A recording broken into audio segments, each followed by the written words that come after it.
US and EU have reached a framework trade deal, avoiding what could have been a costly escalation. But under the deal, a 15% US import tariff will apply to most EU goods, including cars, semiconductors and pharmaceuticals.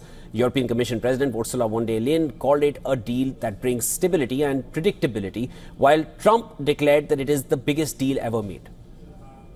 Thank you very much. So we have good news. We've reached a deal. It's a good deal for everybody, I believe. And I think you were saying this is probably the biggest deal ever reached in any capacity, trade or beyond trade. It is. It's a giant deal with lots of countries. So we're going to do the following. The European Union is going to agree to purchase from the United States $750 billion worth of energy. $750 billion worth of energy. They are going to agree to invest into the United States $600 billion more than they're investing already. So they're investing a large amount of money. You know what that amount of money is. It's very substantial, but they're going to invest an additional $600 billion. They're agreeing to open up their countries to trade at zero tariff. We have a deal. We have a trade deal between the two largest economies in the world. And it's a big deal. It's a huge deal. It will bring stability. It will bring predictability. That's very important for our businesses on both sides of the Atlantic. It's 15% tariffs across the board, all inclusive. The investments Mr. President just described, that going to go to the United States and the purchases over there. Indeed, basically the European market is open. It's 450 million people. So it's a good deal.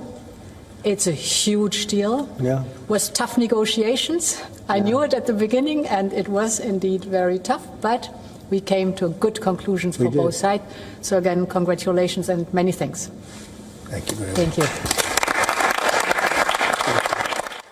The 15% tariff applies broadly, but some key sectors will see zero tariffs, notably aircraft, certain chemicals and generic drugs.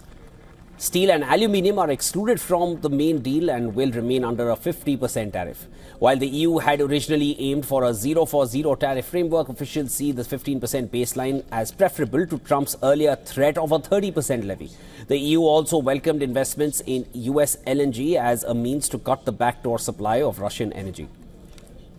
And indeed, we still have too much Russian LNG that is coming through the back door again to our European Union, and some Russian gas and oil still in the European Union, which we do not want anymore. We want to absolutely get rid of Russian fossil fuels. And therefore, it is much welcome to purchase the more affordable and better LNG from the United States. And there, approximately, our estimation is that we can do 250 per year over 3 years. Investors have been cautiously optimistic about the deal prospects, though eyes are on the tariff deadline of August 1st to assess the real-time impact of a global trade fallout. Analysts called the outcome bearable for Europe, though critics warn the US may pay the price in higher consumer costs and slower growth. Economists estimate a dip in US growth due to rising protectionism and reduced immigration. The deal closely mirrors the recent US-Japan trade agreement. With the fifth major trade deal announced since Trump's tariff rhetoric, China and India are now expected to be the next deals to come.